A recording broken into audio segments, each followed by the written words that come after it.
Hello, അങ്ങനെ David കാർലാനെ sac ചെയ്തിരിക്കുന്നു. അപ്പോ എന്തായാലും എല്ലാവരും പറയുന്നത് ഒരു ബലിയാട് കൂടി എന്നുള്ള ഒരു ഡയലോഗാണ്. സോ നമുക്കിപ്പോ അങ്ങനെയുള്ള ഒരു ഡയലോഗോ മറ്റൊന്നും അല്ല വേണ്ടത്. ഇനി എന്ത് ചെയ്യും എന്നുള്ളതാണ്. സോ നമ്മൾ എന്ത് പറഞ്ഞിട്ടും കാര്യമില്ല.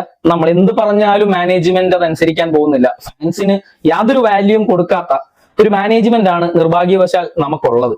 സോ അതുകൊണ്ട് നമ്മൾ പിന്നെ നമ്മുടെ അഭിപ്രായങ്ങൾ പറയുന്നു എന്നുള്ളതല്ലാതെ അതിന്റെ അപ്പുറത്തേക്ക് ഒരു റിസൾട്ട് ഇതിൽ നിന്നുണ്ടാകുമെന്ന് ഞാൻ തീരെ വിശ്വസിക്കുന്നില്ല. കാരണം നമ്മൾ എന്തെല്ലാം കാര്യങ്ങൾ പറയുന്നുണ്ട്, എന്തെല്ലാം അവർക്ക് ഇൻസ്പയർഡ് ആവാൻ പാകത്തിനുള്ള പല കാര്യങ്ങളും ഞാൻ മാത്രമല്ല നമ്മുടെ ചുറ്റുമുള്ള അതായത് കേരളത്തിൽ തന്നെയുള്ള ഒട്ടുമുക്കാൽ സോഷ്യൽ മീഡിയ കണ്ടന്റ് ക്രിയേറ്റേഴ്സും പല കാര്യങ്ങളും പറയുന്നത്. ആരെങ്കിലും ഒരാളെങ്കിലും പറയുന്ന ഒരു കാര്യം അവര് അത് കൊള്ളാം എന്ന് പറഞ്ഞ് എടുത്തിരുന്നെങ്കിൽ വളരെ നന്നായിരുന്നു എന്നുള്ളതാണ് എനിക്ക് പറയാനുള്ളത്. പിന്നെ നമുക്ക് ജസ്റ്റ് ഈ സോഷ്യൽ മീഡിയയിലൂടെ ഇങ്ങനെ ചർച്ച ചെയ്യാമെന്നുള്ളത് മാത്രമേ നമുക്കിപ്പോൾ നിർവാഹമുള്ളൂ എന്നാണ് എനിക്ക് തോന്നുന്നത്. കാരണം നമ്മൾ പറയുന്നത് കൊണ്ട് എന്തെങ്കിലും കാര്യം ഉണ്ടോ എന്ന് പോലും എനിക്ക് അറിയില്ല കേട്ടോ. സോ ഞാൻ അതാണ് ഇന്നലെ ഒരു ഇംഗ്ലീഷിലൊക്കെ ഒരു വീഡിയോ ചെയ്തത്.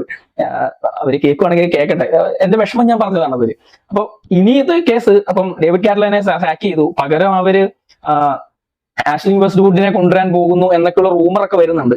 പക്ഷെ നമുക്കിപ്പോ വേണ്ടത് ഒരു പുതിയ മാനേജർ ആണോ എന്നുള്ളതാണ് എന്റെ ഒരു സംശയം.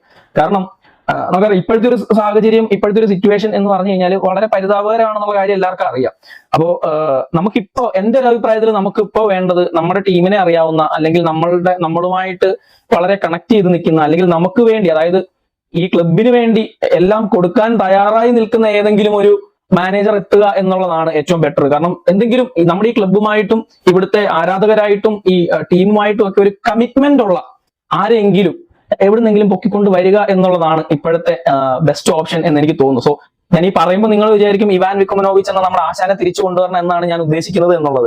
സോ അതും ഇതിനകത്തുണ്ട്, അതും നമുക്കൊരു ഓപ്ഷനാണ്. സോ പക്ഷെ ഇപ്പോ ഞാൻ കാണുന്നത് പലരും, അതായത് ഹാർഡ് കോർ ഫാൻസ് ആയിട്ടുള്ള പല ബ്ലാസ്റ്റേഴ്സ് ആരാധകരും ആഗ്രഹിക്കുന്നത് ഇവാൻ ആശാൻ ഈ ഒരു സമയത്ത് വരരുതേ എന്നുള്ളതാണ്. കാരണം പുള്ളിക്ക് നമ്മുടെയൊക്കെ ഉള്ളിലും മനസ്സിലുള്ള ഒരു സ്ഥാനമുണ്ട്. ആ സ്ഥാനം ചിലപ്പോൾ ഇല്ലാതെ ആയി പോയാലോ എന്നുള്ള പേടി കാരണം എല്ലാരും പറയുന്നുണ്ട് അത് വരണ്ട, ആള് വെറുതെ ഈ ഒരു സിറ്റുവേഷനിലോട്ട് ഇങ്ങോട്ട് കയറി വരണ്ട എന്ന് പറയുന്നുണ്ട്. അത് നമ്മൾ നേരെ തിരിച്ചൊന്ന് ചിന്തിച്ചു പോയി കഴിഞ്ഞാൽ ഈ സിറ്റുവേഷനിൽ ആള് വന്ന് ഒരു ഇമ്പാക്ട് ഉണ്ടാക്കിയാൽ ഉണ്ടാകാൻ പോകുന്ന കാര്യം ഒന്ന് ആലോചിച്ച് നോക്കുക. അതുകൂടി ഫാക്റ്റ് ആണ്.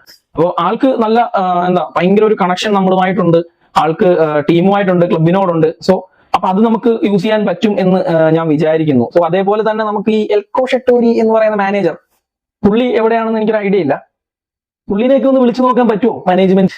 കാരണം പുള്ളിയും ഞാൻ ഈ പറഞ്ഞ പോലെ ഞാൻ ഈ ടാക്ടിക്സോ അല്ലെങ്കിൽ ഒരു മാനേജറുടെ ടാലന്റോ ഇതൊന്നും അല്ല ഞാൻ സംസാരിക്കുന്നത്. നമ്മളുമായിട്ട് കണക്ട് ആകുന്ന, അല്ലെങ്കിൽ നമ്മളോട് ഭയങ്കര കമ്മിറ്റ്മെന്റ് ഉള്ള ആരെങ്കിലുമാണ് ഞാൻ ഉദ്ദേശിക്കുന്നത്. അതിനാണ് ഞാൻ എൽക്കോയുടെ പേര് പറഞ്ഞത്. എനിക്ക് എൽക്കോ ഷെട്ടോരി എന്ന മാനേജറോട് അത്യാവശ്യം ഭയങ്കര ഒരു കണക്ഷൻ ഉണ്ടായിരുന്നു. കാരണം പുള്ളി കുറെ എന്തൊക്കെയോ കാര്യങ്ങൾ ഇവിടെ ചെയ്യാൻ ശ്രമിച്ചിട്ടുണ്ട്. പക്ഷെ പുള്ളിക്കും വേണ്ട ഒരു സ്പേസ് നമ്മുടെ മാനേജ്മെന്റ് കൊടുത്തില്ലായിരുന്നു എന്നുള്ളത് ഒരു സത്യമാണ്. പുള്ളിനെയൊക്കെ നിലനിർത്തേണ്ടതായിരുന്നു എന്നാണ് എന്റെ അഭിപ്രായം. അപ്പോൾ ഞാൻ ഇന്ന് ഇങ്ങനെ എന്റെ ഇൻസ്റ്റാഗ്രാം പേജിൽ എന്റെ ഒരു ഫ്രണ്ട് ഇങ്ങനെ മെസ്സേജ് അയച്ചു. സോ ആൾ എന്റെ അടുത്ത് പറഞ്ഞത്, ബ്രോ ഇവര് മാനേജ്മെന്റിന്റെ കേസ് നമുക്കൊന്നും പറഞ്ഞിട്ട് കാര്യമില്ല. കാരണം പുള്ളിക്ക് എവിടുന്നോ കിട്ടിയൊരു ഇൻഫർമേഷൻ ആണ്. പുള്ളി പറയുന്നത് അതായത് നമ്മൾ കോവിഡ് സമയത്ത് ഇവാൻ ആശാന്റെ ഫസ്റ്റ് സീസണിൽ നമ്മൾ ഫൈനല് കളിച്ചതിന് ശേഷം മാനേജ്മെന്റിന് ആ ടീമിനെയും അതേപോലെ ഇവാൻ ആശാനെയും മാറ്റി പുതിയ ടീമിനെയും മാനേജറെയും അപ്ലൈ ചെയ്യാൻ അവർക്ക് മാനേജ്മെന്റിന് അങ്ങനെ ഒരു പ്ലാൻ ഉണ്ടായിരുന്നു എന്ന്. സോ അത് കേട്ടപ്പോ എന്റെ കിളി പോയി. ദൈവം, അത് എടുത്ത് മാറ്റിയിട്ട് ഇവര് വേറെ എന്ത് അപ്ലൈ ചെയ്യാനാണ് അപ്പൊ ശ്രമിച്ചത്? അപ്പം ഇവാൻ ആശാന്റെ കടുപ്പിടുത്തം കാരണമാണ് പുള്ളി ഇവിടെ നിന്നതെന്നും പിന്നെ ഈ പറയുന്ന കുറച്ച് ആളുകളെങ്കിലും നിലനിർത്തിയതെന്നൊക്കെയാണ് ഈ ഫ്രണ്ടിന്റെ അടുത്ത് പറഞ്ഞത്. സോ അത് സത്യമാണെന്നുണ്ടെങ്കിൽ നമ്മൾ ഇവരുടെ അടുത്ത് എന്ത് പറയാനാണ്, ഈ മാനേജ്മെന്റിന്റെ അടുത്ത്? അപ്പോ നമുക്ക് അറിയില്ല മാനേജ്മെന്റ് എന്ത് ചെയ്യുന്നു എന്നുള്ളത് കാണുക, അതല്ലാതെ നമുക്ക് ഒന്നും ചെയ്യാനില്ല എന്നുള്ളത് തന്നെയാണ് എന്റെ അഭിപ്രായം. നമുക്ക് എന്ത് ചെയ്യാൻ പറ്റും? അവർക്ക് ഇഷ്ടമുള്ളതല്ല. ഇവരെ പോലെ ഈഗോ ഉള്ള ഒരു മനുഷ്യന്മാർ ഈ ലോകത്ത് വേറെ കാണില്ല. ഭയങ്കര ഈഗോ ആണ്.